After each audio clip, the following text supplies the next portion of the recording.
In the shadowy world of Civil War espionage, stories of daring and deception abound, but few are as remarkable or as overlooked as that of Mary Bowser, an enslaved woman turned Union spy who risked her life at the very heart of Confederate government.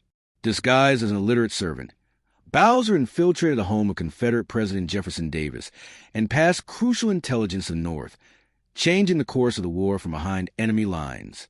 From slavery to spycraft, Mary Bowser was born into slavery sometime around 1840 in Richmond, Virginia, owned by the wealthy Van Lew family. Elizabeth Van Lew, the daughter of the family and a staunch abolitionist, freed her slaves after her father's death and sent Mary, an exceptionally bright girl, to be educated in the North. Mary even attended the prestigious Quaker school for free black girls in Philadelphia. When the Civil War broke out, Van Lew returned to Richmond and built a covert Union spy ring. One of her greatest assets would be Mary Bowser, who volunteered for a mission few would dare attempt: infiltrating the Confederate White House. Using her former social ties and an ingenious plan, Van Lew managed to secure Mary a position as a servant in the household of Jefferson Davis, President of the Confederacy. The assumption was that, as a black woman and presumed illiterate slave, Mary would go unnoticed, free to observe and report back. But Mary Bowser was anything but ignorant. She possessed a photographic memory and a sharp wit. As she cleaned, served meals, and dusted offices, she read classified documents left on desks and overheard conversations between Confederate leaders. She then passed that intelligence to Union commanders via coded messages or by relaying it to Van Lew, who used her connections to get it to Washington. A dangerous game of deception. The risks Bowser faced were enormous.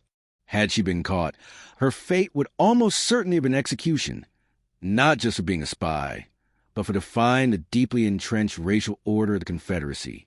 Yet she continued her mission with unwavering courage, operating under the very noses of the South's highest authorities.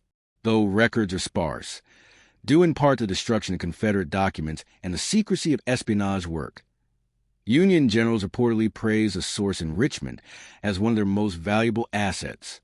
Impact on the war.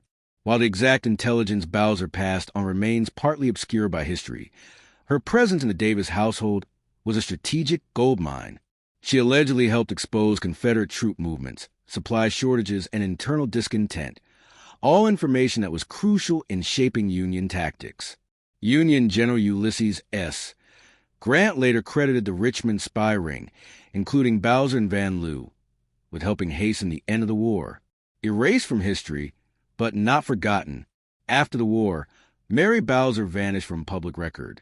Some say she left the South entirely. Others claim she gave lectures under a pseudonym about her wartime experiences. Due to the dangerous nature of her work, much of her story was deliberately obscured to protect those involved. It wasn't until over a century later that her name began to resurface. In 1995, the U.S. Army honored her by inducting her into the Military Intelligence Hall of Fame. Still, her name remains far less known than it deserves to be. Legacy of a heroine. Mary Bowser's story is a powerful reminder that the Civil War wasn't just fought on battlefields. It was fought in kitchens, parlors, and hidden rooms. Her life challenges a common narrative of passive victimhood among the enslaved, showing instead the intelligence, bravery, and resistance that flourished even under bondage. By infiltrating the very core of the Confederate government, Bowser not only risked everything for freedom, but became one of the most effective and most inspiring spies in American history.